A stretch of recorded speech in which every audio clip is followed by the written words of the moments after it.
Hey there, Cornerstone. I'm Pastor Phil, teaching pastor, and this is the second in a series of videos on baptism, what it is and what it isn't. Let's start this video this week talking about what kind of thing baptism is. In the last video, we said baptism is a symbolic celebration of our spiritual resurrection. Two of the words we could use to describe baptism are a rite or a ritual. Both words imply it's a ceremonial activity designed to be done as part of worship, and that's correct. Baptism is part of our communal celebration of worship. We do baptism together in church as a public act of communal worship.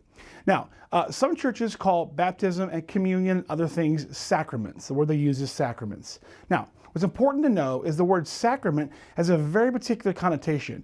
It implies that the ritual or rite somehow changes a person spiritually.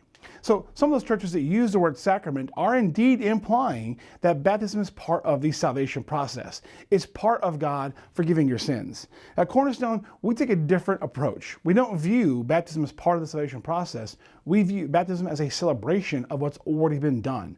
We don't believe any ceremony or anything we do in our bodies will fix us spiritually. Only God can do that. Of course, some things we do make it easier or harder for God to work on our hearts, but in the end, it is still Him doing the work.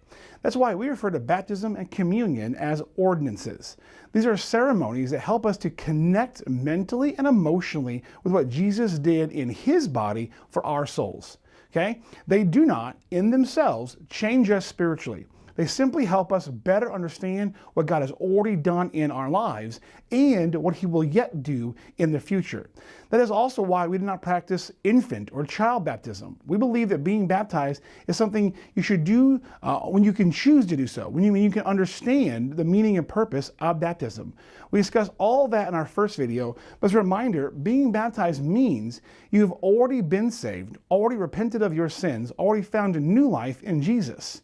So instead of baptizing infants, we celebrate baby dedication, which is where parents bring their child before the church and declare, pledge, promise to raise their child in church, modeling in their own homes what it means to follow Christ. And they dedicate their child to God, and they ask the church to promise with them to help raise this child, modeling true Christian behavior, true Christian character. Okay?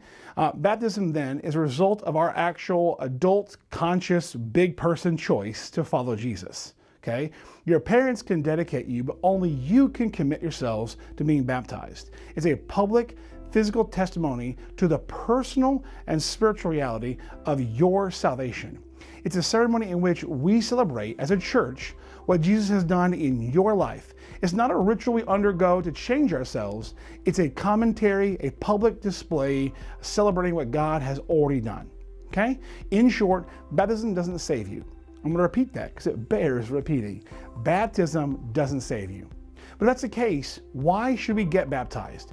We'll answer that question in our next video. Thanks for watching.